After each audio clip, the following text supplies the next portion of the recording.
in Esther chapter 9, and remember what we're seeing here is the Jews being able to defend themselves against their enemies, Haman and his cohorts. And that's where we are tonight. In verse 15, for the Jews that were in Shushan gathered themselves together on the 14th day, also of the month Adar, and slew 300 men at Shushan. But on the prey they laid not their hand. But the other Jews that were in the king's provinces gathered themselves together and stood for their lives, and had rest from their enemies, and slew of their foes 75,000. But they laid not their hands on the prey. So what we've seen is Esther had made this request before the king. This was after the 14th day, remember. And after that on that 14th day, when the Jews defended themselves against their enemies, they needed another day. And so Esther went before the king again, and he promised her, whatever you ask, I'll give it to you. So just go ahead and ask. And she did. And she asked for an extra day there in Shushan. Now that's important for us to understand. It was Shushan only. This extra day was not throughout the entire empire. It was only in the capital city of Shushan. So where was her request honored and fulfilled? Again, we emphasize Shushan.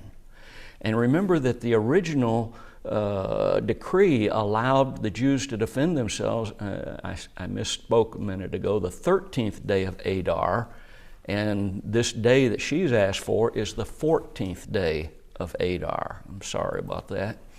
And what this decree did was allow the Jews to take the offensive. Now remember, on the 13th day, all that law gave them was the right to defend themselves.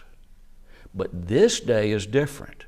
This day gives the Jews the right to go on the offense against their or against their enemies. So why did Esther ask for this additional day? She knew the job wasn't finished.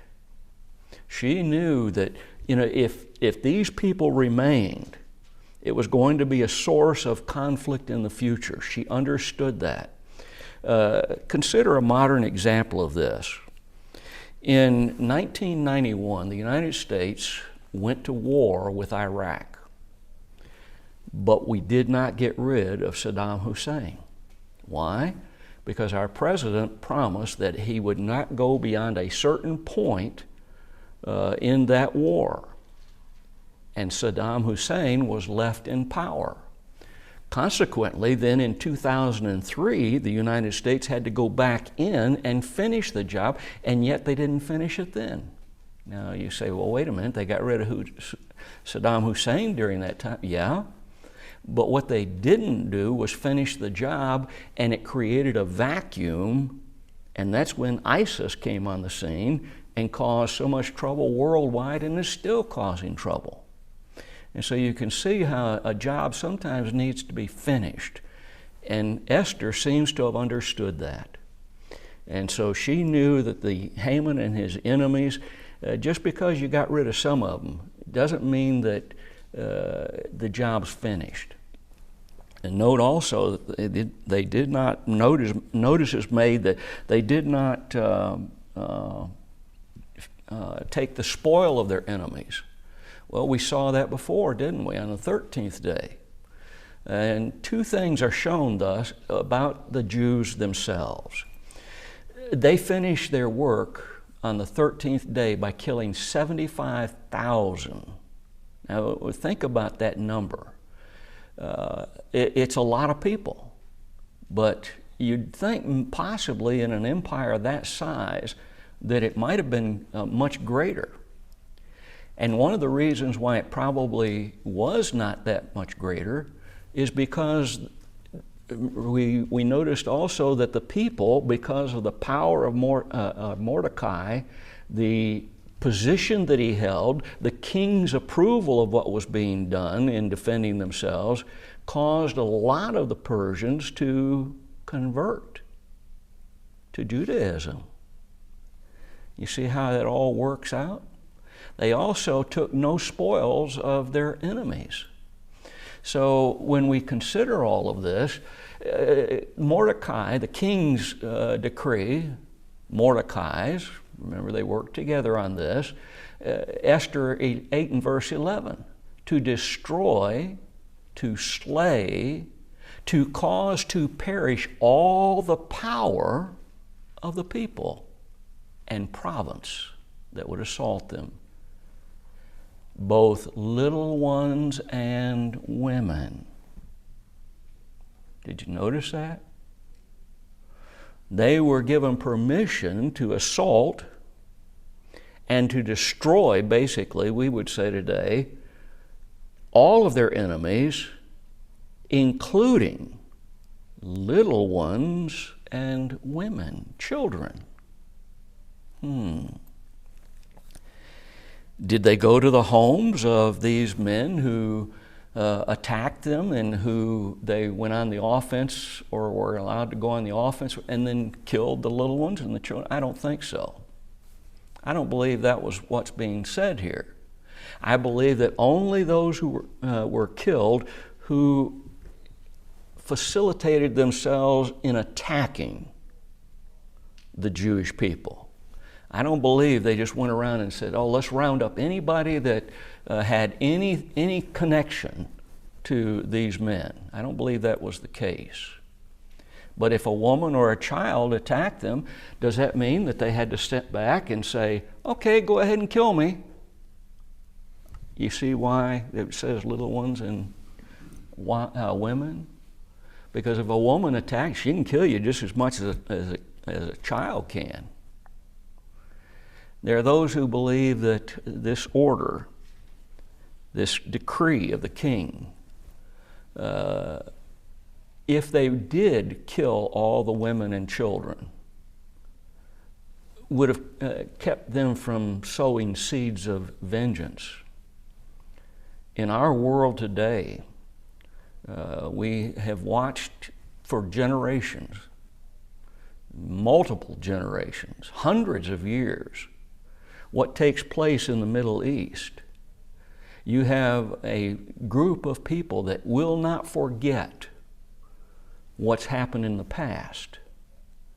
And because they will not forget and will not adjust, the mothers continually tell their boys, especially, that they are to rise up against the oppressor, Israel.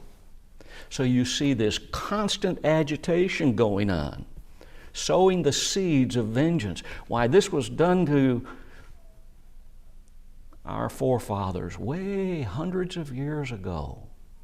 Oh, you can't forget this. Don't ever forget it.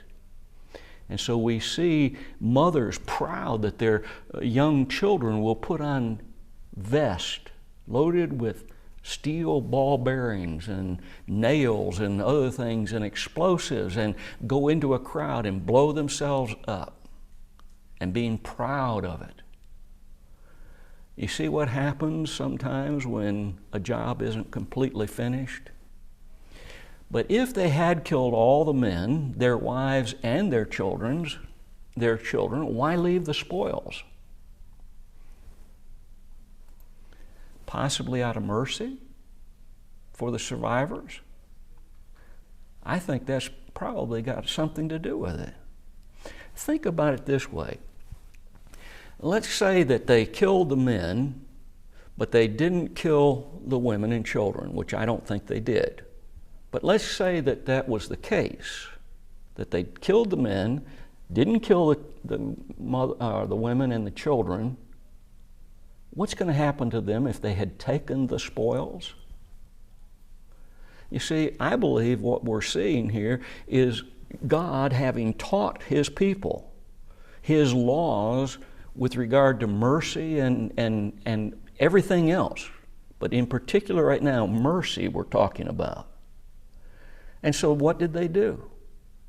By not taking the spoils, by not taking all the goods of these families, they didn't impoverish them. They gave them an opportunity to rebuild their lives financially and to take care of themselves. Their children wouldn't have to starve, etc. And if they left the spoils for the survivors, those who did not attack them, that is, what an unheard of act of mercy that was. That's unheard of, even in today's societies. When we go to war against someone, it is absolute common practice. When you kill the enemy, you take whatever he had on him. You take his weapon. You take whatever valuables that he might have. You take every piece of paper that he might have on his body, because it could even tell about things that they were planning to do, which would then give you the advantage of stopping them. We did it in Vietnam. We've done it in all of the wars that we've ever fought, and so has everyone else. But look at this war. And make no mistake, this was a war within a nation. And they didn't take the spoil. It's unheard of. It's mercy, not revenge. Look at verse 17 through 19. On the 13th day of the month Adar, on the 14th day of the same rested they, and made it a day of feasting and gladness. But the Jews that were at Shushan assembled together on the 13th day thereof, and on the 14th day thereof, and on the 15th day of the same they rested, and made it a day of feasting and gladness. Therefore the Jews of the villages that dwelt in the unwalled cities or towns made the 14th day of the month Adar a great day of gladness and feasting, and a good day, and of sending portions one to another. These verses show us why the proclamation was given in verses 20 through 22 with regard to the feasting. The Jews of the kingdom celebrated their victory over the enemies on the 14th day. Remember, they defended themselves on the 13th day when the victory was won. Then the next day, they hold a celebration called the 14th day of Adar, and it was given a name, Purim. Remember, the word pure, P-U-R, was a word that signified a kind of lot of some kind that was cast. The holiday is called Purim. Even unto this day, it's celebrated by the Jews. The Jews of the capital, Shushan, though, they celebrated their victory on the 15th day. Why? Because they fought on the 13th day, defending themselves, but then they were given permission to go on the offensive on the 14th day. So their work wasn't done on the 13th day, it was done on the 14th day, so they celebrated the 15th day of Adar. Why the difference? Well, I just explained it. They needed to subdue the enemies. They needed to be taken care of. It's called the Feast of Purim, still held today. The 14th day of Adar on the Jewish calendar this year refers to December the 5th. Next year, on the 2025, it was celebrated on the 5th day of December. Next year, or in this year, 2026, it's going to be held on the 3rd day of December. Why the difference? Because the Jewish calendar is different than all other calendars. The Jews to this very day celebrate a lunar calendar. And that's why Easter every year, as it's celebrated in the United States, is always on a different day. The same thing is with regard to Purim. And any of the Jewish holidays that are held, they're going to be a different day each year because they go by a lunar calendar and not the calendar that we normally go by and other nations do. I've often wondered what a mess that would cause in the area of business in Israel to keep these tracts, or people doing business with Israel. That's to be delivered on such and such a day. And, well, now which calendar are we looking at? You'd have to look at both.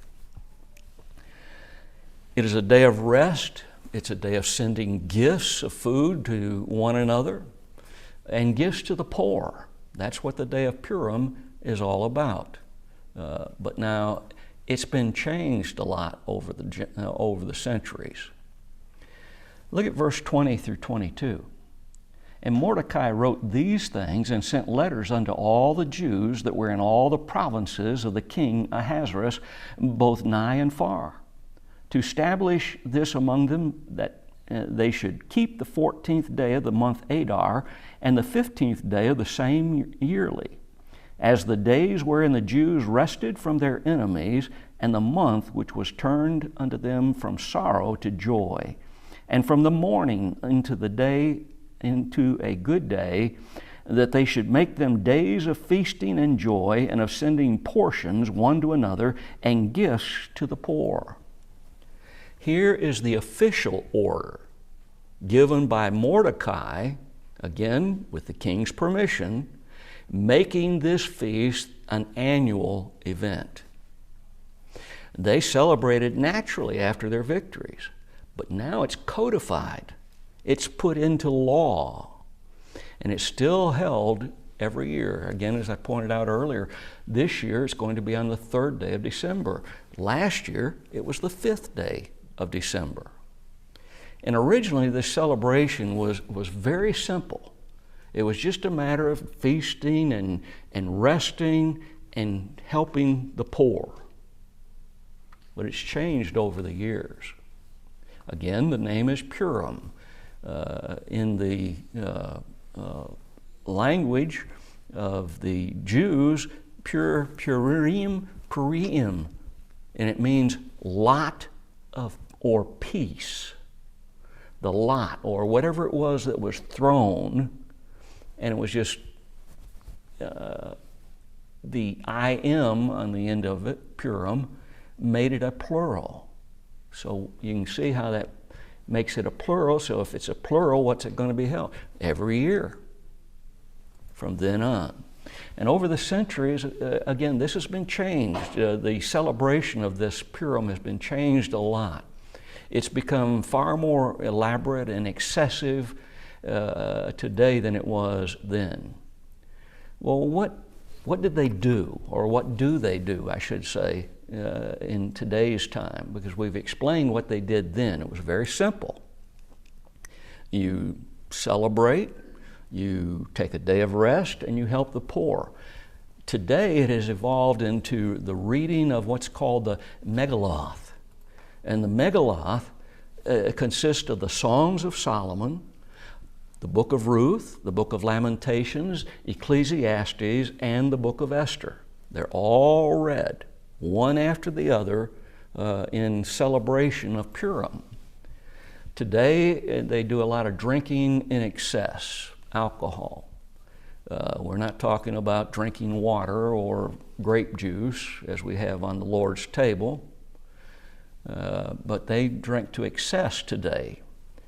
They also have set aside various biblical principles that are found in the law of Moses. And masquerading is a part of this celebration that they do. Also, there are certain actions that are done which are designed to cause hatred to be exhibited toward the name of Haman, to keep his name alive as something that should be hated.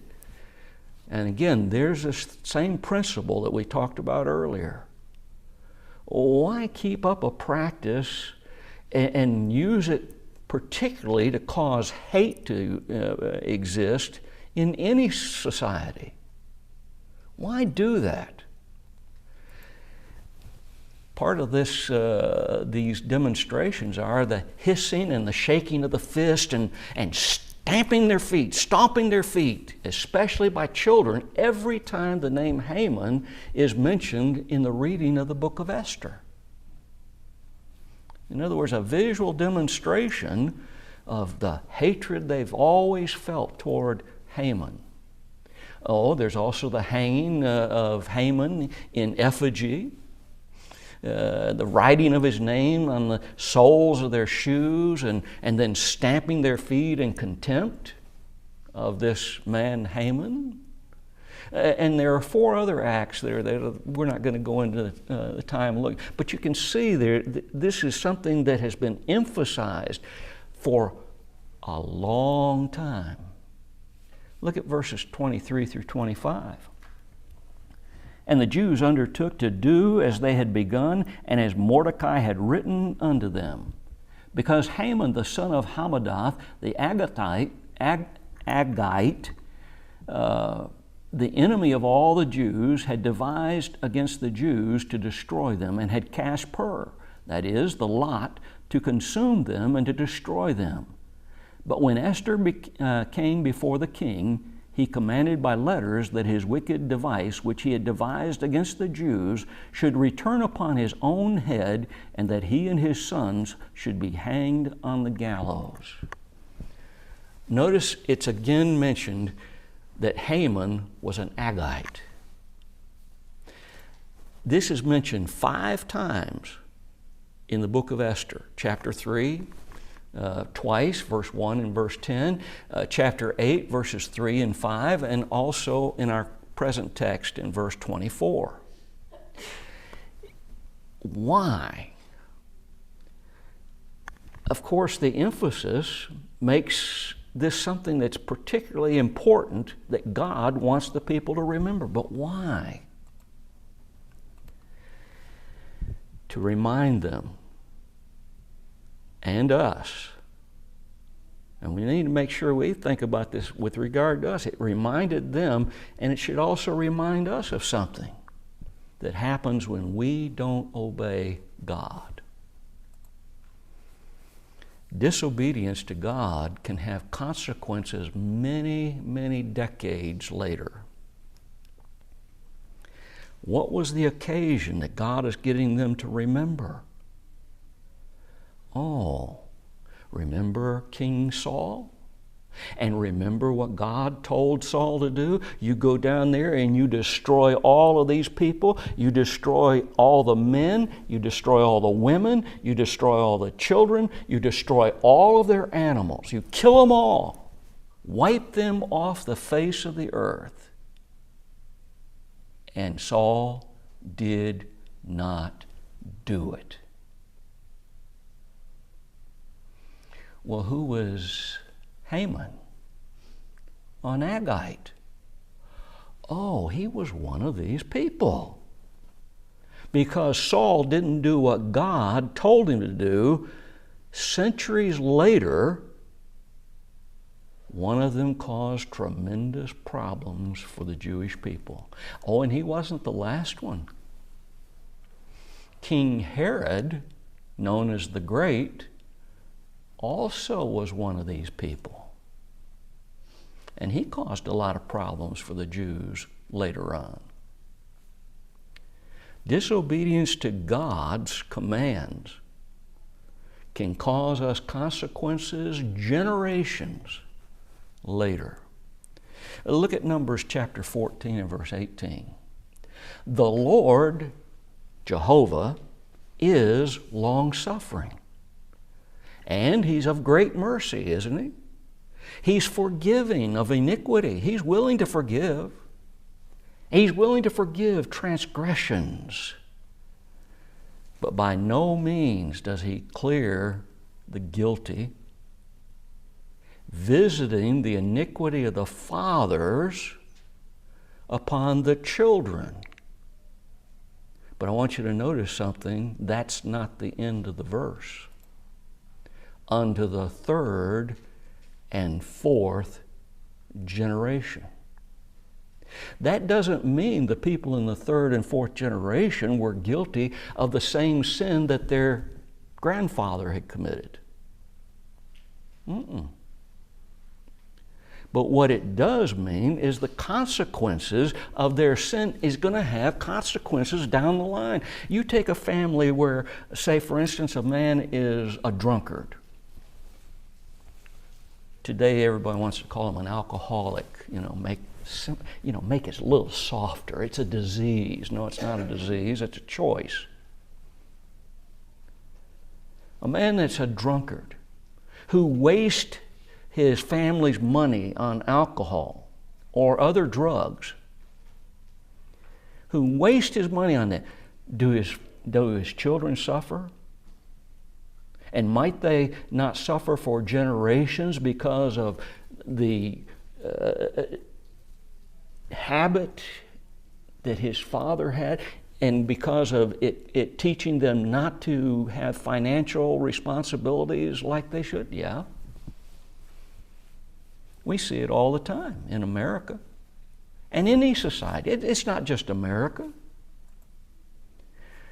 His wicked device. Notice what it says in our text. His wicked device. Whose wicked? Haman's. Which he devised against the Jews. The word devised there is the idea of secrecy and I've lost the word I wanted.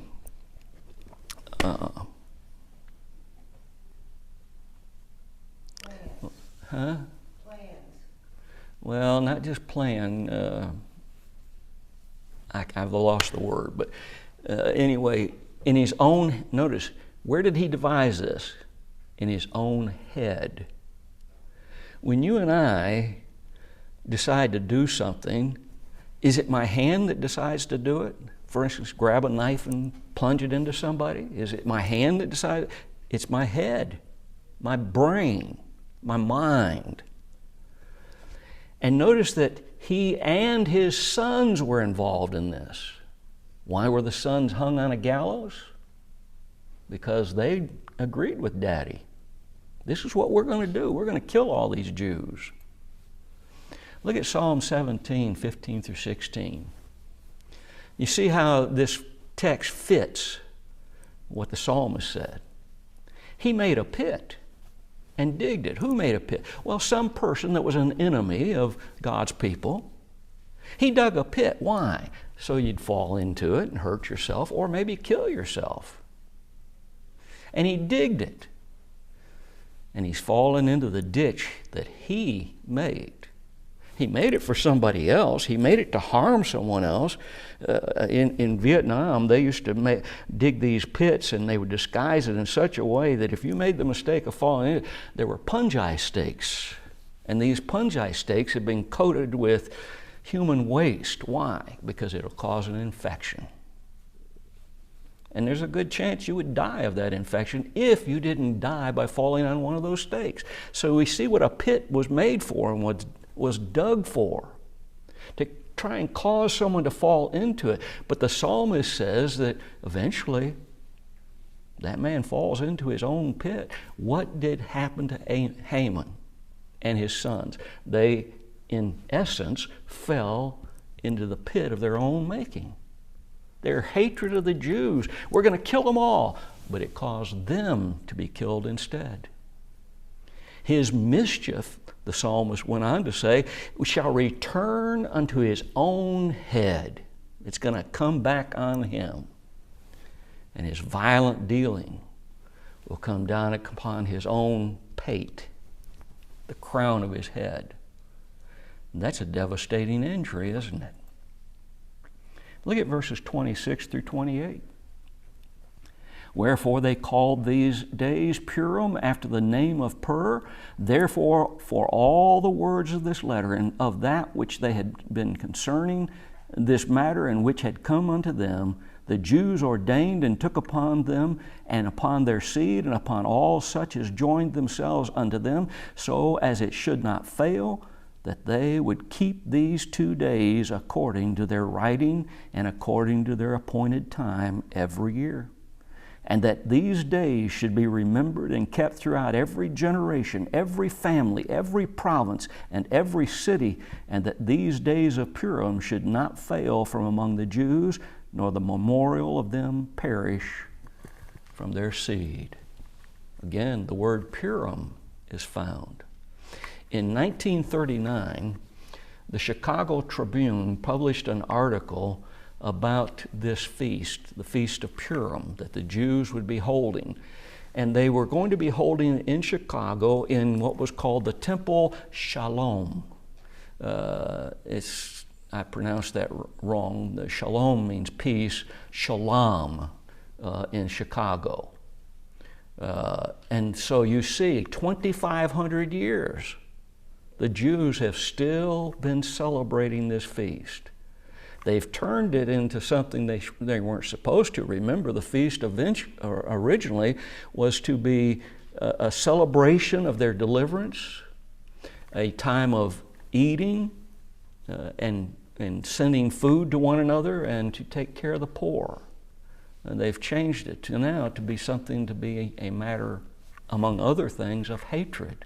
The stomping of the feet, remember that we talked about? Writing the name of Haman on the bottom of their feet and stomping, and having the children, every time the name Haman is mentioned in Esther, to stomp their feet and hiss and shake their fist and all of that. They've changed a lot, but it's still remembered. And it should have been remembered the way it was originally designed. Look at verses 29 through 32. Then Esther the queen, the daughter of Abigail, and Mordecai the Jew wrote with all authority to confirm this second letter of Purim. And he sent the letters unto all the Jews to the 127 provinces of the kingdom of Ahasuerus with words of peace and truth, to confirm these days of Purim in their times appointed, according as Mordecai the Jew and Esther the queen had enjoined them, and as they had decreed for themselves and for their seed the matters of the fastings and their cry. And the decree of Esther confirmed these matters of Purim, and it was written in the book. Look at verse 25. It speaks of a second letter regarding Purim. The first letter was begun in verse 20 of our text. But this letter is meant to reinforce the idea that this feast is going to be a matter of law. It is going to be sealed. This one is going to be sealed by the king's seal, where verse 20 seems to be and appears to be more a matter of Mordecai and Esther in proclaiming to the Jews what should be. Note three things about this letter. First of all, the feast was given to the Jews by a secular authority. Isn't that interesting? A secular authority, a man who did not believe in one God, but believed in many gods, and yet he was willing to at least recognize to some degree that God exists. He may not have worshiped the right one, or thought that he could get away with mixing them and matching them and saying, well, your God's okay, and so is my God. Do we hear that today in our society? One religion is just as good as another. But again, that's not what the Bible teaches, is it? God has always been a God who is very strict and says, this is what I want you to do, and that automatically excludes everything else, doesn't it? We can illustrate that today. I illustrated it Sunday in Jackson where I preach, and I illustrated it this way. Ron, let's say that you sent one of your children are real small right now in this illustration, okay? You sent one of your children to the grocery store and you told them to buy a loaf of wheat bread, a gallon of white milk, and bring home the change. And of course, in our day and time now, I'd have to give them a $50 bill. And you gave them that $50 bill and you sent them to the grocery store. And while your son or daughter, whichever, was at the grocery store and they saw the white bread and said, you know, I don't really like wheat bread, and Daddy didn't say, don't buy white bread. He just told me to buy the wheat bread. So he gets the white bread. And he says, you know, I don't really like white milk, but I like chocolate milk. Daddy didn't say don't buy the chocolate milk.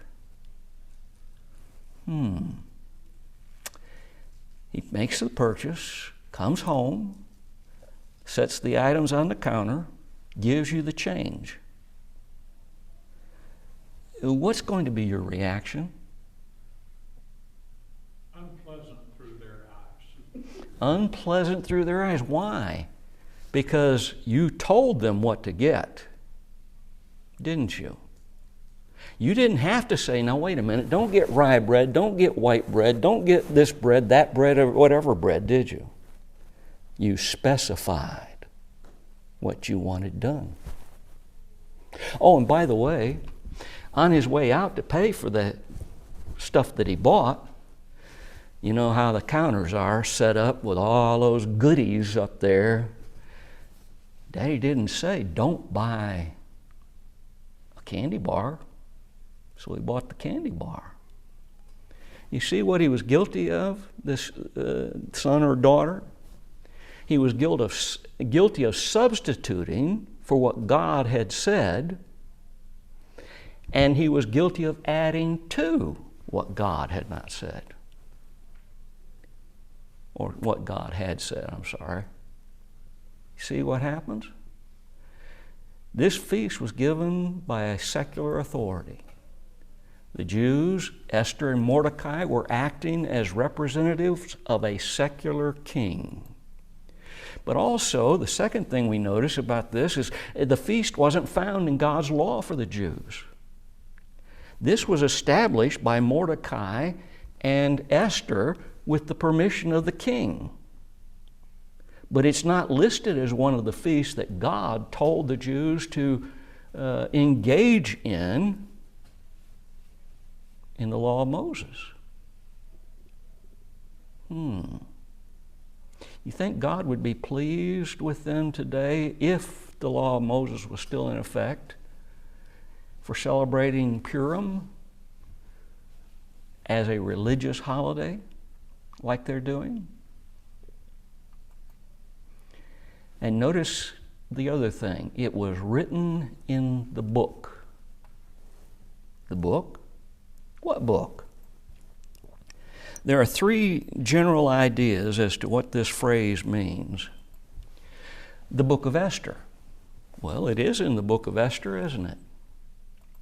Some book which has been forgotten over time, that it's unknown anymore, it's extinct. We just don't know where that book is. We don't know what it said. Or third is the Chronicles of the King of Persia.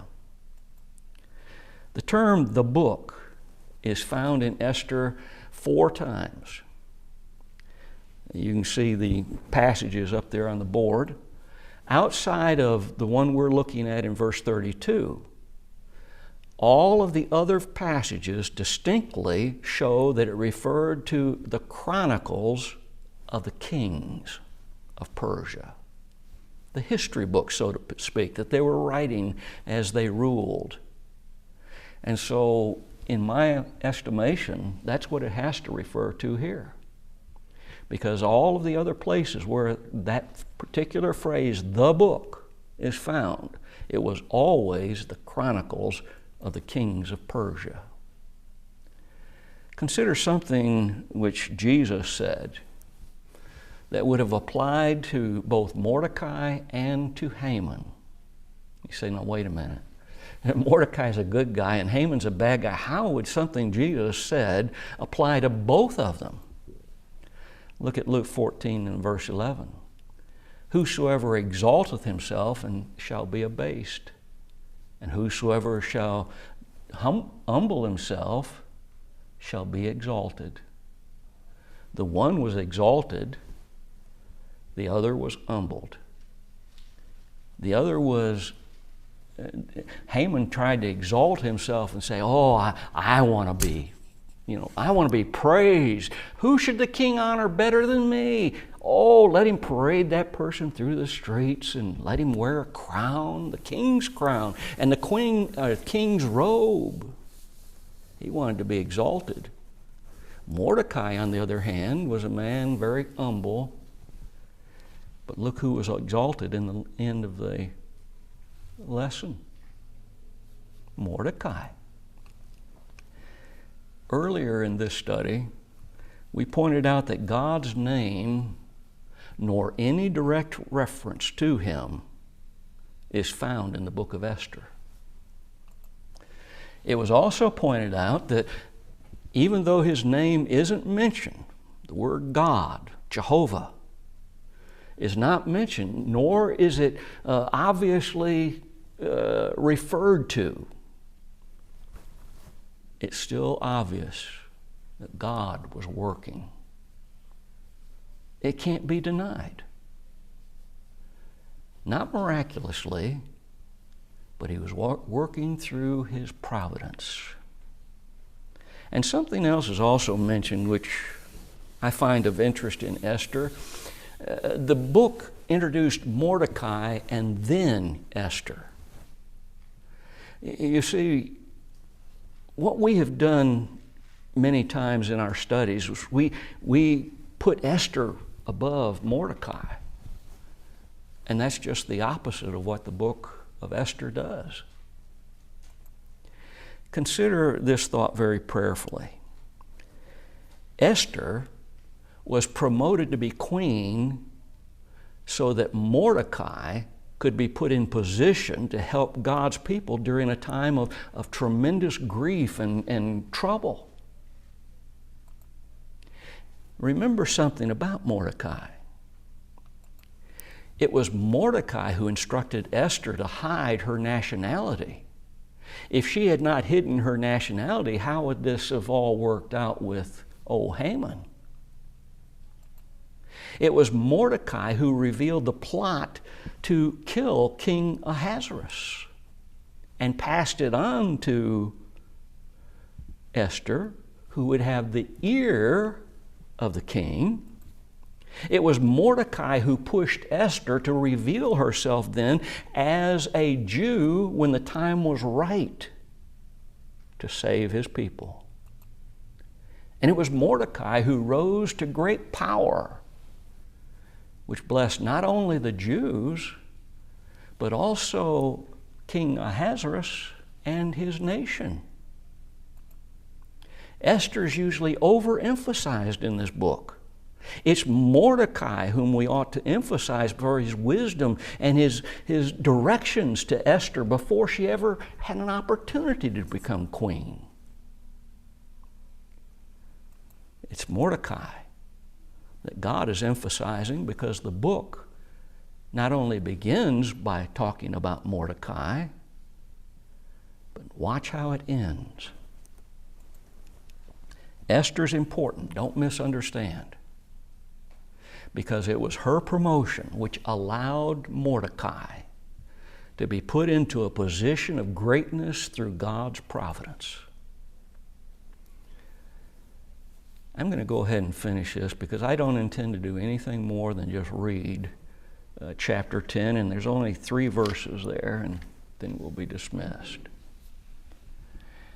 And the king Ahasuerus laid a tribute upon the land, a tax, and upon the isles of the sea, and all the islands of the seas, and all the acts of his power and of his might, and the declaration of the greatness of Mordecai. Did you notice that? Whereunto the king advanced him, are they not written in the book of the Chronicles of the kings of Media and Persia? For Mordecai the Jew was next unto King Ahasuerus, and great among the Jews, and accepted of the multitude of his brethren, seeking the wealth of his people, and speaking peace to all his seed. Did you notice something there? Who was Mordecai next to? Ahasuerus. Not Esther, the queen, which we would in our time think, oh yeah, she, The term next to is referring to next in power.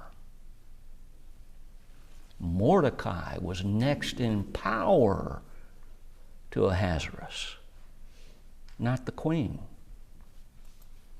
Next week we'll come back, and now we go back to the book of Ezra to pick up where we left off last week, and where Esther has come right in between chapter 6 and chapter 7.